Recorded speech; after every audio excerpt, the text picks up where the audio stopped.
Greetings, listeners. I reach out between the time and space that separates us to say thank you. Thanks for listening to the Sports Bar. In today's show, I'm going to talk about the Johnathan Martin and Richie Incognito story. I mean, this story is ludicrous.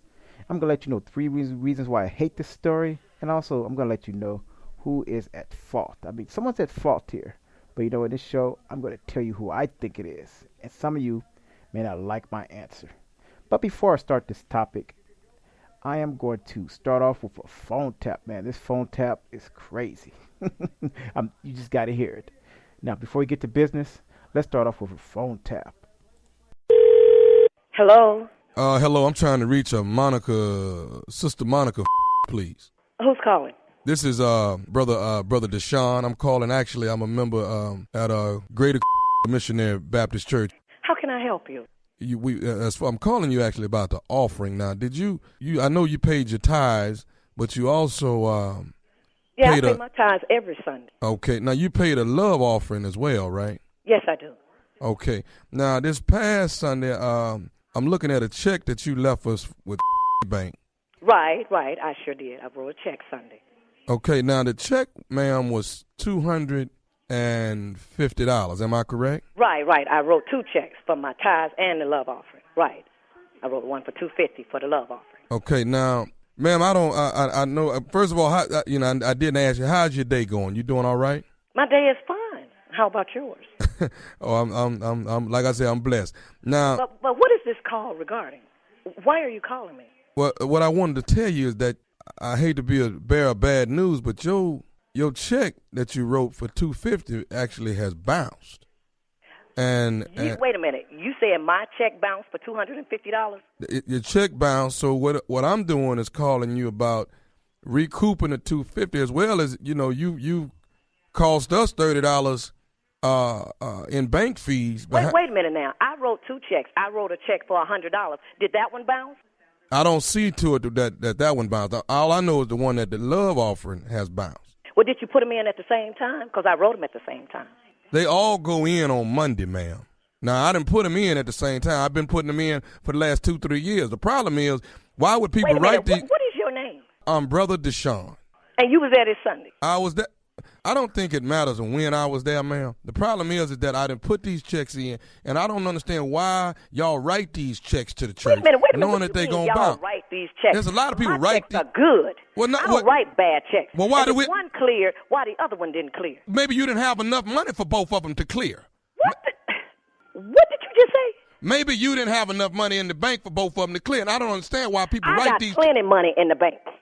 And all my checks clear. I don't write no damn rubber checks. Well, you wrote one on Sunday, and that's the problem. How you going to try to give a look? Wait a minute. I think you got me confused with somebody else. I don't write no bad checks. You done wrote this. I'm trying to be nice to you. I'm trying to be nice to you. When can we expect the $250 plus the $30? So wait, $30? That's the bank fees, ma'am, for the doggone check bouncing. My check didn't bounce. I'm going to check my bank, and if my check clear, you're going to pay me $30 for calling me, harassing me about a $250 check bounce. I don't write no damn Why would you write check? What, you want to sit up in the church and write these big number checks when you know you ain't got it in the bank? What the did you say? I said, why would you write these checks when the money ain't in there? Let me tell you one thing. I don't write no bad checks, and you got a lot of nerves calling me, telling me my check bounced. Your check is the one that has bounced. And I'll tell you what you do. Since my check bounced, you pay the since you got all the money. And don't call me with this again. Call her back, cat. Call her back. Hello? Don't you hang up on me no more. When are we going to get this $250 and this $30? Look. Somebody from the church told me I wrote a bad check. I don't write no. You did write a bad check. I didn't write no bad check. Yes, you did. Wait a minute. Why are you calling me? Why the treasurer don't call me at church? The treasurer is the busy. Deacon, I ain't never know the deacon called nobody about no bad check. Your is full of and, thank you. You got the damn money. I ain't got. Who in the hell is that in the background? Who is that? Never mind who it is. We both go to the same church, and you gonna call me to my I wrote a bad check. You don't you call me no more, and if the check bad, you pay it, okay? Do Pastor know you talking like this? Do Pastor know you calling me? Can you answer that? Look, when are we gonna get this $250? This $280 is what we looking for from you. I wrote a check for $250. And you will not get $280. You put the $30 with it. You put $250 in there, it bounced. $30 cost us on bank fees. That's $280. When can the church expect their money? Never. Not no $280. You will never get $280. You gonna make me come by your... And my check then... What did you say? I'm gonna do what? You gonna make me come by your house and get this money. Bring your on. Bring it. Bring your on. What is the address on Look this on check? The check. I got it off the check. No, well, bring your on. I bet you'll be limping back. I'm watching you. You better not be spending no money nowhere. You better not spend nothing till I get this $250 plus $30. Whatever I want to, okay? No, you know what? I am, and you don't call me no more with this because my check did not bounce. I don't see how one check went through and the other bounced. Let me say this to you. We cannot accept you back into the house of the Lord no more until... What did you say? You are not... Don't you come in there Sunday until we get... I'm coming up in there Sunday, and I'm going to make sure I find your because you the person I want to see. You gon' And you know what? I'm going to call the pastor right now and ask him because I don't believe my check bounced. You full of Well, let me say this before you call pastor. No, I'm going to call pastor. No, you should have talked with pastor before you call me with this information. I got one more thing I need to say to you. You ain't got nothing to say to me. You done upset me with this talking about I bounced a check. You should have went to pastor before you called me with this. I'll tell pastor when I get, but I got one more thing to say before I leave. Is you listening? What do you got to say to me? What do you have to say now that you going to pay the check? This is Nephew Tommy from the Steve Harvey Morning Show. You just got pranked by your girlfriend. Wait, what did you say? Baby, this is... What did you say? What did you say? I say this is Nephew Tommy, baby, from the Steve Harvey Morning Show. Your girlfriend has pranked you. I'm going to beat that. She just left here flying out the door in a hearse. No, she didn't. I'm going to that. I can't. Oh, Lord, baby. Wait, are you serious? I'm serious, baby. I'm serious. Your check has not bounced. Go on into church Sunday and let's... Wait a minute. We got a lot to pray for you. You done called me and I've been, oh, my God. I've been cursing. Oh, my God. But okay. Y'all need to stop this. Y'all get people upset. Oh, that is scary. Imagine writing a bad check to a church. Ooh, man. Normally you write a check, the DA could contact you, it'd be like a misdemeanor, but writing a bad check to a church, ooh, man, the punishment could be heavy.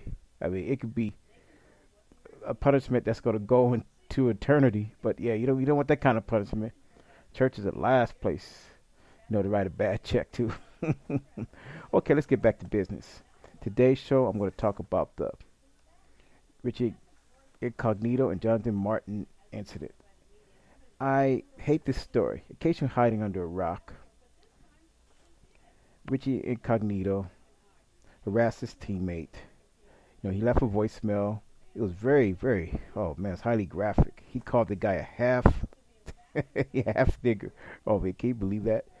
I'm not going to say it twice, but he called him a half N-word, and then he said to the guy he's going to slap his mother in the face. I mean, his goal was to motivate the guy because Johnathan Martin was having issues of toughness. He gave up a lot of sacks. Just wasn't doing his job. And Richie Incognito was one of the leaders of the offensive line. He was trying to toughen him up.